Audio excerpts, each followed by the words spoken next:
ನಮಸ್ತೆ ಎಲ್ಲರಿಗೂ. ಇವತ್ತು ನಾನು ಬೆಣ್ಣೆ ಚಕ್ಲಿ ಮಾಡ್ತಾ ಇದ್ದೀನಿ. ಬೆಣ್ಣೆ ಮುರುಕು ಸರಿಯಾದ ಅಳತೆಯಲ್ಲಿ ಹೇಗೆ ಮಾಡೋದು ಅಂತ ನಾನು ತೋರಿಸ್ತಾ ಇದ್ದೀನಿ. ಬೆಣ್ಣೆ ಚಕ್ಲಿ ಮಾಡೋದಕ್ಕೆ ನೋಡಿ, ನಾನು 3 ಪಾವು ಅಕ್ಕಿ ಹಿಟ್ಟು ತೊಗೊಂಡಿದ್ದೀನಿ.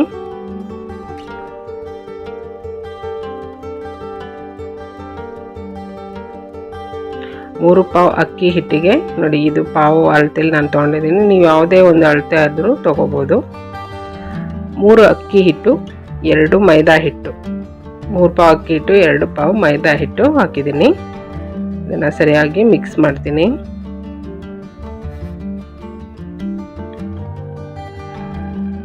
ಮಿಕ್ಸ್ ಮಾಡಿ ಆದಮೇಲೆ ನೋಡಿ, ಈ ರೀತಿ ಒಂದು ಪಾತ್ರೆ ತೊಗೊಂಡು ಆ ಪಾತ್ರೆಗೆ ನಾನು ಹಾಕ್ತಾ ಇದ್ದೀನಿ. ಮೊದಲು ನಾನು ಈ ಹಿಟ್ಟನ್ನು ಸ್ಟೀಮಲ್ಲಿ ಬೇಯಿಸ್ತೀನಿ. ಆವಿಯಲ್ಲಿ ಬೇಯಿಸ್ಕೋಬೇಕು.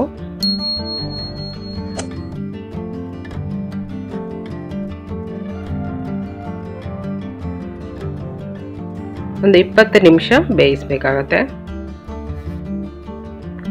ನೀರು ಕುದಿಯುವಾಗ ಸ್ಟವ್ನ ಉರಿ ಪೂರ ಕಮ್ಮಿ ಮಾಡಿ 20 ನಿಮಿಷ ಬೇಯಿಸ್ಬೇಕು. ಇದು ಈ ರೀತಿ ಬೇಯಿಸ್ಬೋದು, ಅಥವಾ ಬಾಣಲೆಯಲ್ಲಿ ಹಾಕಿ ಸ್ಟವ್ನ ಉರಿ ಸಿಮ್ಮಲ್ಲಿ ಇಟ್ಕೊಂಡು ಹುರಿಬಹುದು. ಎಷ್ಟು ಹುರಿಬೇಕಂದ್ರೆ ನೋಡಿ, ಇದೀಗ ಉಂಡುಂಡೆ ಆಗಿದೆ. ಈ ರೀತಿ ಈಗ ಮಾಡಿದ್ರೆ ಉಂಡುಂಡೆ ಬರುತ್ತೆ. ಆ ರೀತಿ ಉಂಡೆ ಬಂದರೆ ಹಿಟ್ಟು ಬೆಂದಿದೆ ಅಂತ ಅರ್ಥ. ನೋಡಿ, ಮೊದಲಿಗೆ ಈ ರೀತಿ ಇರುತ್ತೆ, ಪುಡಿ ಪುಡಿ ಇರುತ್ತೆ, ಉಂಡುಂಡೆ ಇರಲ್ಲ. ಹೀಗೆ ಉದುರು ಇರುತ್ತೆ. ಬೆಂದಿರೋಂಥ ಹಿಟ್ಟು ನೋಡಿ, ಹೀಗೆ ಉಂಡುಂಡೆ ಬರುತ್ತೆ. ಈಗ ಇದು ಆಗಿದೆ ಅಂತ ಅರ್ಥ. ಇದೇ ರೀತಿ ಬಾಣಲಿಗೆ ಹಾಕಿ ಹಿಟ್ಟು ಹುರಿಯುವಾಗ ಕೂಡ ಬಿಸಿ ಆಗ್ತಾ ಆಗ್ತಾ ಉಂಡುಂಡೆ ಬರುತ್ತೆ. ಅಲ್ಲಿವರೆಗೂ ಹುರಿಬೇಕು. ಸ್ಟೀಮಲ್ಲಿ ಬೇಯಿಸಿ, ಇಲ್ಲಾಂದರೆ ಬಾಣಲೆಯಲ್ಲಿ ಹುರಿಬಹುದು. ಕಲರ್ ಚೇಂಜ್ ಆಗದೇನೆ ನೋಡ್ಕೋಬೇಕು ಹುರಿಯುವಾಗ. ಈಗ ನೋಡಿ, ಈ ಉಂಡೆ ಆಗಿರೋದನ್ನೆಲ್ಲ ಬಿಡಿಸ್ಕೋತಾ ನಾನು ತಣ್ಣಗಾಗೋದಕ್ಕೆ ಬಿಡ್ತೀನಿ ಹಿಟ್ಟನ್ನು.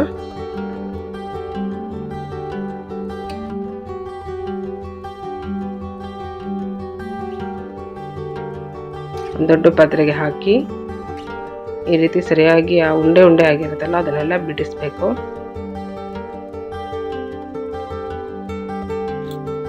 ಈಗ ಹಿಟ್ಟು ತಣ್ಣಗಾಗಿದೆ.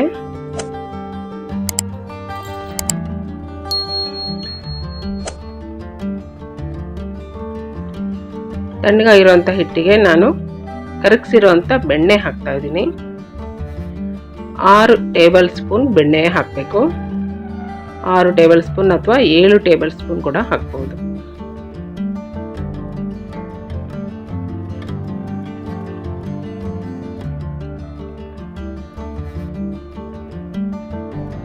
ಮತ್ತೆ ಓಂ ಕಾಳು ಹಾಕ್ತಾ ಇದ್ದೀನಿ 1 ಟೇಬಲ್ ಸ್ಪೂನ್. ಖಾರದ ಪುಡಿ ಹಾಕ್ತಾ ಇದ್ದೀನಿ 2 ಸ್ಪೂನು. ನೀವು ಖಾರದ ಪುಡಿ ಹಾಕದೆ ಕೂಡ ಮಾಡ್ಕೋಬೋದು, ಚೆನ್ನಾಗುತ್ತೆ. ಮತ್ತು ಇದು ಎಳ್ಳು, ನಾನು ಬಿಳಿ ಎಳ್ಳು ಹಾಕ್ತಾ ಇದ್ದೀನಿ 2 ಟೇಬಲ್ ಸ್ಪೂನ್. ಕಪ್ಪು ಎಳ್ಳು ಕೂಡ ಹಾಕ್ಬೋದು. ರುಚಿಗೆ ತಕ್ಕಷ್ಟು ಉಪ್ಪು ಹಾಕ್ತಾ ಇದ್ದೀನಿ.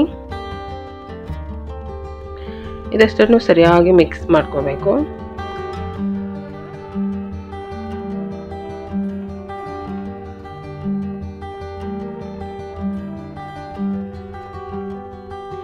ಮಿಕ್ಸ್ ಮಾಡಿ ಸ್ವಲ್ಪ ಸ್ವಲ್ಪನೇ ನೀರು ಹಾಕ್ತಾ ಕಲಿಸ್ಬೇಕು.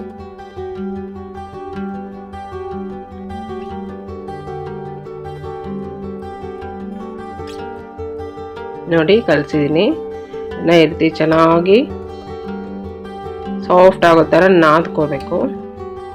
ತುಂಬ ಗಟ್ಟಿ ಇರಬಾರ್ದು, ತುಂಬ ತೆಳುರು ಆಗಬಾರ್ದು. ಈ ರೀತಿ ಇರಬೇಕು.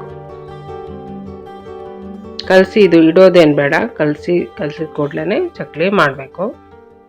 ನೋಡಿ, ನಾನೊಂದು ದಪ್ಪ ಪ್ಲಾಸ್ಟಿಕ್ ಕವರ್ ತೊಗೊಂಡಿದ್ದೀನಿ. ಅದಕ್ಕೆ ಎಣ್ಣೆ ಸವರಿ ಇದ್ರ ಮೇಲೆ ಚಕ್ಲಿ ಮಾಡ್ತೀನಿ.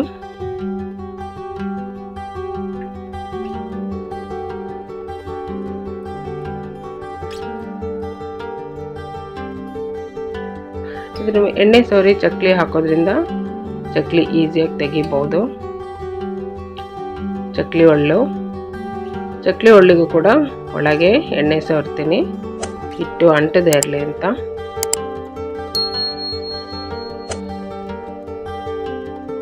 ಸ್ವಲ್ಪ ಸ್ವಲ್ಪನೇ ಹಿಟ್ಟನ್ನು ಚಕ್ಲಿ ಒಳ್ಳಿಗೆ ಹಾಕಿ ನಾನು ಚಕ್ಲಿ ಮಾಡಿಟ್ಕೋತೀನಿ, ಚಕ್ಲಿ ಒತ್ತಿಟ್ಕೋತೀನಿ.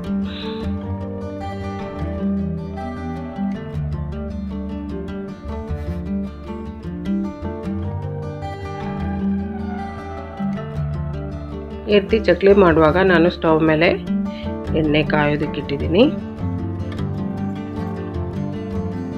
ಮೀಡಿಯಮ್ಗಿಂತ ಕಮ್ಮಿ, ಸಿಮ್ಗಿಂತ ಜಾಸ್ತಿ ಸ್ಟವ್ನ ಉರಿ ಇಡಬೇಕು.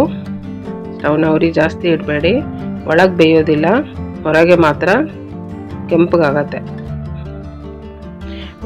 ಮೀಡಿಯಮ್ಗಿಂತ ಕಮ್ಮಿ ಉರಿ ಮತ್ತು ಸಿಮ್ಗಿಂತ ಜಾಸ್ತಿ ಇರಬೇಕು ಸ್ಟವ್ನ ಉರಿ. ನೋಡಿ ಎಣ್ಣೆ ಕಾದಿದೆಯಾ ಅಂತ ನಾನು ಚೆಕ್ ಮಾಡ್ತೀನಿ. ಒಂದು ಸ್ವಲ್ಪ ಹಿಟ್ಟನ್ನು ಹಾಕಿದರೆ ಆ ಹಿಟ್ಟು ಹಾಕಿದ ಕೂಡಲೇ ಮೇಲೆ ತೇಲಿ ಬರುತ್ತೆ. ಆ ರೀತಿ ತೇಲಿ ಬಂದಾಗ ಎಣ್ಣೆ ಕಾದಿದೆ ಅಂತ. ಎಣ್ಣೆ ಕಾದಿಲ್ಲ ಅಂದರೆ ಹಿಟ್ಟು ಮೇಲೆ ತೇಲಿ ಬರಲ್ಲ, ಕೆಳಗೆ ಕೂತ್ಬಿಡುತ್ತೆ. ಮೊದಲಿಗೆ ನಾನು ಎರಡು ಚಕ್ಲಿ ಹಾಕಿ ಬೇಯಿಸಿ ತೆಗಿತೀನಿ. ತೆಗೆದ್ಬಿಟ್ಟು ತಣ್ಣಗಾದ್ಮೇಲೆ ಅದನ್ನು ರುಚಿ ನೋಡ್ತೀನಿ, ಉಪ್ಪು ಸರಿ ಇದೆಯಾ ಅಂತ. ಮತ್ತು ಚಕ್ಲಿ ಗಟ್ಟಿ ಇದ್ದರೆ ಮತ್ತೆ ಸ್ವಲ್ಪ ಅದಕ್ಕೆ ಬೆಣ್ಣೆನ ಹಾಕಿಬಿಟ್ಟು ಮತ್ತೆ ಮಿಕ್ಸ್ ಮಾಡ್ಕೊತೀನಿ. ಉಪ್ಪು ಕಮ್ಮಿ ಇದ್ದರೆ ಉಪ್ಪು ಹಾಕಿ, ತುಂಬ ಗಟ್ಟಿ ಅಂತ ಅನಿಸಿದ್ರೆ ಸ್ವಲ್ಪ ಮತ್ತೆ ಬೆಣ್ಣೆ ಹಾಕಿ ಹಿಟ್ಟನ್ನು ಕಲಿಸ್ಬೋದು. ಮೊದಲಿಗೆ ಈ ರೀತಿ 1-2 ಮಾಡಿ ತಣ್ಣಗಾದ್ಮೇಲೆ ತಿಂದು ನೋಡಿನೇ ಮತ್ತೆ ಬೇರೆದೆಲ್ಲ ಮಾಡೋದು ಒಳ್ಳೆಯದು.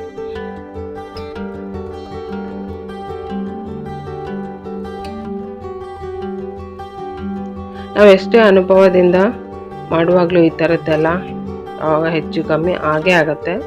ಹಾಗಾಗಿ ಈ ರೀತಿ ಮೊದಲಿಗೆ ರುಚಿ ನೋಡಿ ಮತ್ತೆ ಅದನ್ನು ಸರಿ ಮಾಡ್ಕೋಬೋದು.